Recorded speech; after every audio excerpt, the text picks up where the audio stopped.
Capítulo 1. Videl Khan nunca había estado en una situación tan desesperada en toda su vida. Estaba huyendo de su marido, Barry Khan, el hombre que la noche anterior, dejándose llevar por un ataque de ira, le había golpeado tan fuerte que las horquillas que le sujetaban el moño habían caído en el suelo de su casa en Ciudad Satán. Aquella no había sido la primera vez que le había pegado en los 11 meses que llevaban casados. Pero había sido, con diferencia, la peor. Todo por ser infértil, por no poder proporcionarle un heredero digno de su linaje. Por no cumplir con la única utilidad que poseía la mujer, según él. El aire de la mañana era húmedo y la niebla espesa la rodeaba en las calles empedradas en las que se amontonaban balas de tabaco, sacos de harina y pilas de madera recién cortada. Aquella mañana, había un gran ajetreo en los astilleros del puerto Satán. Los marineros preparaban los barcos, los granjeros llenaban sus carros de productos llegados de otras partes del mundo y los hombres de negocios revisaban la carga. El corazón latía con fuerza dentro de su pecho mientras buscaba el Orange Star. Se había vestido como una viuda, cubriéndose la cara con un opaco velo negro que se había echado sobre el sombrero. Las viudas eran invisibles, que era precisamente lo que deseaba ella en aquel momento. No quería que nadie pudiera recordarla o ver las magulladuras de su rostro. Se abrió paso entre la multitud hasta llegar al puerto. El posadero le había dicho que el Orange Star estaría amarrado en un muelle cercano a los almacenes de tabaco. El pequeño buque de carga debía salir con la marea de la mañana. Pero debes apresurarte, niña. El capitán del Orange Star no es un sujeto paciente, esa fue la advertencia del posadero. Era un claro mensaje que no tardará en arribar, de lo contrario, perdía el navío. Con ese pensamiento y por estar tan concentrada en encontrar el barco, no se percató que se chocó contra un marinero. Farfulló una disculpa y continuó caminando a toda prisa. Le preocupaba haberse equivocado de lugar. ¿Qué pasaría si no encontraba el buque antes de que abandonara el puerto? Apretó las manos enguantadas. No podía volver. Rodeó a un grupo de hombres sin atreverse a preguntarles por miedo a que la recordaran si alguien les preguntaba más tarde. La siguiente embarcación era un lento vapor. Sus pasos fueron convirtiéndose en zancadas a medida que se acercaba a las velas del siguiente barco. Con enorme alivio, encontró el Orange Star unos 200 metros al norte de donde le había dicho el posadero. La goleta de 3 mástiles pedía a gritos una limpieza y una buena mano de pintura. Desde el muelle podía verse el cargamento apilado en la cubierta y, a juzgar por lo sumergido que se encontraba el casco en el agua, la embarcación estaba cargada y lista para partir. Las velas remendadas ondeaban al viento. Había 9 hombres a bordo. Los marineros que tripulaban el barco eran tipos duros y aguerridos, muchos de los cuales no dejaban de gritar blasfemias. Uno de ellos se bajó los pantalones y, sin dudarlo 2 veces, orinó por la borda. Otros 2 la señalaron. Uno rubio se llevó la mano a la entrepierna y se echó a reír. Nada, no puedo verle la cara. Pero por lo recta que va, está claro que necesita un hombre que la relaje. Sí, le vendría bien un meneo. Pero contigo, Shabner, ni se enteraría de que la habían tomado. Necesita un hombre de verdad, como yo. Todos se echaron a reír, imaginando en voz alta qué haría cada uno de ellos si pudieran pasar una tarde a solas con ella. Sin duda, ese tipo de humillaciones formarían parte de su nueva vida.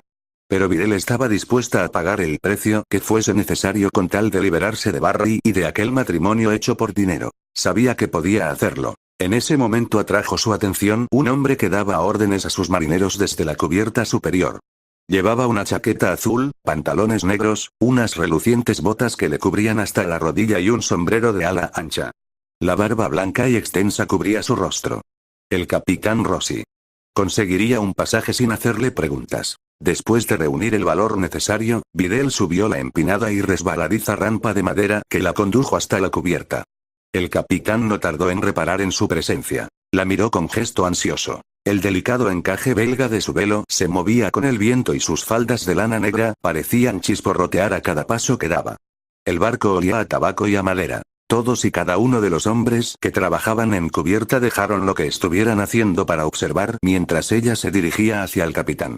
El rubio le sonrió y se pasó la lengua por los labios. El capitán bajó de la cubierta superior estirando los puños de la camisa, igual que el vientre le estiraba el chaleco hasta el límite de los botones.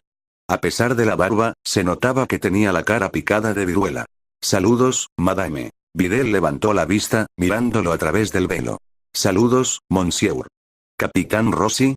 La sonrisa dejó asomar unos dientes amarillentos. Sí, usted es de la ciudad. Sí. ¿En qué puedo ayudarla? Le preguntó con orgullo. Videl tenía la espalda tan rígida, que tenía la impresión de que en cualquier momento se quebraría. Necesito un pasaje. El capitán enarcó una ceja con gesto divertido. Señorita, yo comando un carguero. Soy un comerciante honrado que transporta tabaco, madera y vino, no jóvenes viudas. Ella trató de mantener un tono de voz tranquilo. Por lo que le habían dicho, aquel tipo era capaz prácticamente de cualquier cosa por el precio adecuado. El posadero me dijo que, de vez en cuando, usted lleva a ciertos pasajeros especiales. Sus ojos parecían dos botones negros. Es posible. Consciente de que los otros marineros podían oírlos, Videl bajó la voz. ¿A dónde se dirige en este viaje? El capitán se inclinó hacia ella un poco más. El olor de su cuerpo sin lavar la aturdió, haciéndole arrugar la nariz. Señorita, ¿nos conocemos? No lo creo, respondió ella con nerviosismo. Como jefe de una compañía naviera, Rossi era bastante conocido en la costa este. Se había hecho rico durante la guerra, comerciando tanto con el sur como con el norte. Desde el mismo momento de casarse, su marido se había empeñado en que ella siempre viajará con él. Por lo que era más que posible que Rossi la hubiera visto en alguna ocasión y, desde luego, habría oído hablar de Barry.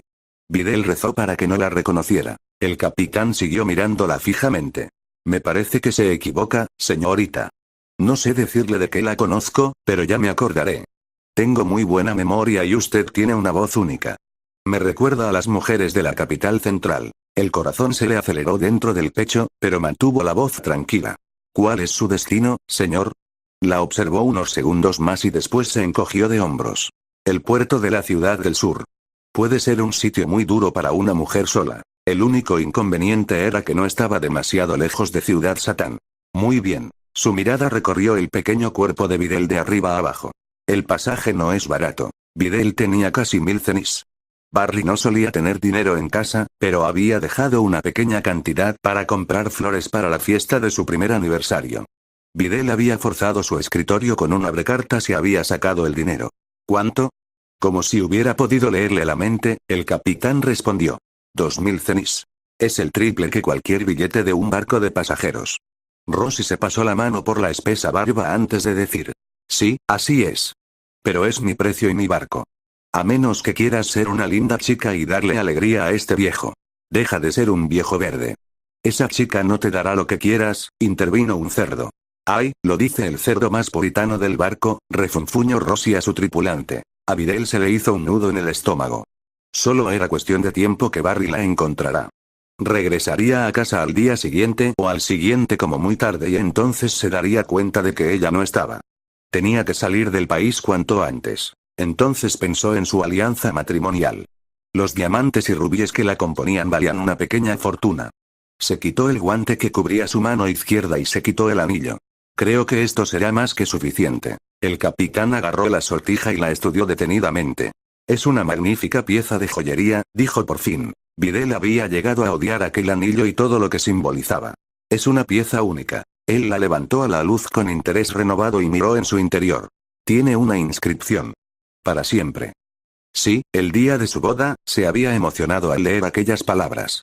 Ahora la angustiaba. Para cambiar la alianza por un pasaje, una viuda debe de estar muy desesperada por marcharse. Le temblaban las rodillas, pero mantuvo la cabeza bien alta. ¿Acepta la oferta o no, capitán? Rossi observó el anillo de nuevo. Videl contuvo la respiración. Sí, respondió por fin, metiéndose el anillo en el bolsillo del chaleco. ¿Cómo voy a rechazar una oferta tan generosa? Bienvenida a bordo del Orange Star, señorita. Las palabras no supusieron demasiado alivio. Aquel viaje iba a ser el primero de muchos. Tenía dinero suficiente para aguantar unos meses, pero, al margen de eso, no tenía la menor idea de qué hacer. Gracias. El capitán miró a su alrededor. ¿Y su equipaje? No había querido llevarse ni una bolsa al marcharse de la casa por miedo a que alguno de los sirvientes leales a Barry se pusiera en contacto con él y se lo contaran. Le había dicho a la doncella que salía a comprar un regalo de aniversario para su marido. No llevo. El misterio aumenta. Una viuda joven y sin equipaje. Es lamentable. Sí. ¿Y tiene nombre, señorita? Creo que ya le he pagado suficiente para que respete mi intimidad. Una sonrisa curvó los labios del capitán.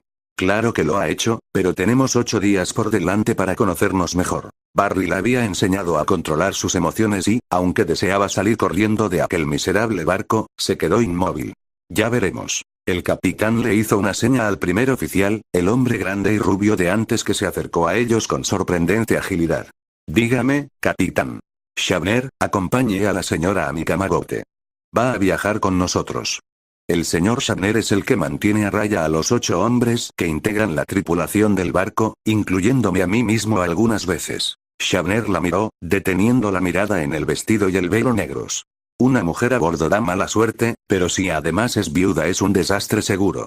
A los hombres no va a hacerles ninguna gracia. Rosie se encogió de hombros. Nos paga bien. Hemos